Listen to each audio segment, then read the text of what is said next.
Julián Álvarez au FC Barcelone, c'est clairement possible.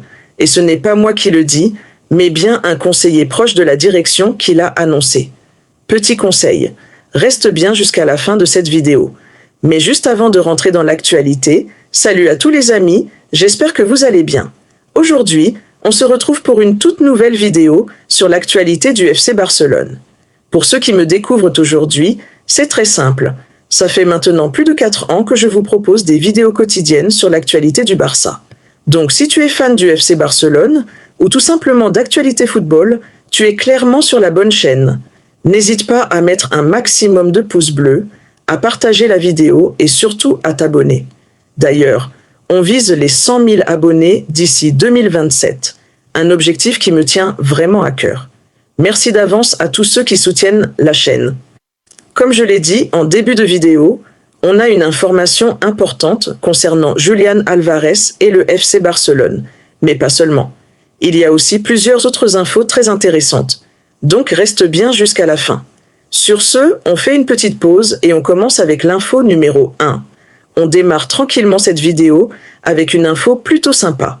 Il y a quelques jours, je vous ai annoncé que la Copa del Rey serait diffusée sur DAZN en France, ce qui a fait beaucoup réagir.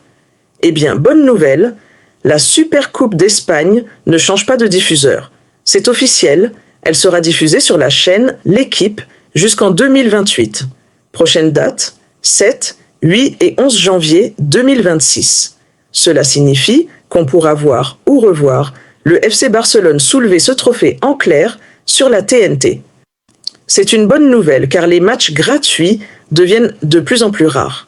Même si tout n'est pas entièrement gratuit, les grosses affiches sont généralement diffusées en clair. C'est donc plutôt cool de garder au moins cette compétition accessible. Dites-moi ce que vous en pensez dans les commentaires. Et rassurez-vous, la suite de la vidéo est encore bien meilleure, car les 3 prochaines infos sont basées sur de vraies déclarations et non sur des rumeurs inventées. Pour la deuxième info, on va parler de Joan Laporta et Lionel Messi. Vous le savez, Messi a quitté le Barça en 2021 pour des raisons financières et beaucoup de rumeurs disaient que les relations entre lui et Laporta étaient mauvaises. Eh bien, selon Laporta, c'est tout le contraire. Laporta a déclaré qu'il avait eu une conversation très amicale avec Messi 1 an après son départ.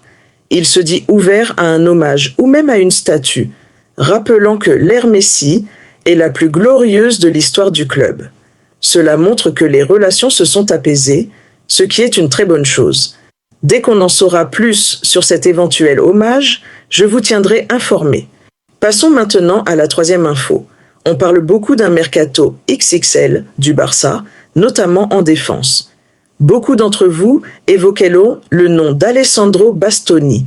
Eh bien, le joueur a lui-même répondu aux rumeurs. Bastoni a déclaré qu'il était heureux de voir son nom associé au Barça, car cela prouve qu'il joue bien, mais qu'en réalité, il n'y a absolument rien. Il se dit très heureux à l'Inter et ne se préoccupe pas de ces rumeurs. Résultat, Bastoni ne rejoindra pas le Barça. Maintenant, parlons de la grosse info. Julián Álvarez. Ces derniers jours, le joueur a lui-même évoqué le Barça en interview. Et aujourd'hui, un conseiller proche de Laporta a déclaré que le Barça serait capable de financer un transfert de Julián Álvarez grâce au travail économique réalisé. Bien sûr, on reste prudent. On a déjà été déçus par le passé, notamment avec certaines promesses non tenues. Mais cette déclaration redonne quand même un peu d'espoir.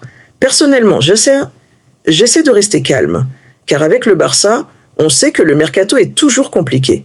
Malgré tout, Julián Álvarez semble ouvert à un départ, et on verra ce qu'il se passera. Donnez-moi votre avis dans les commentaires. C'était la dernière info de cette vidéo. J'espère qu'elle vous aura plu. Si c'est le cas, n'oubliez pas le pouce bleu, le partage et surtout l'abonnement. Merci infiniment pour votre soutien, vous êtes incroyables. Je vous fais de gros bisous et on se retrouve très vite pour une nouvelle vidéo sur l'actualité du FC Barcelone. Ciao les gars bleu-rouge!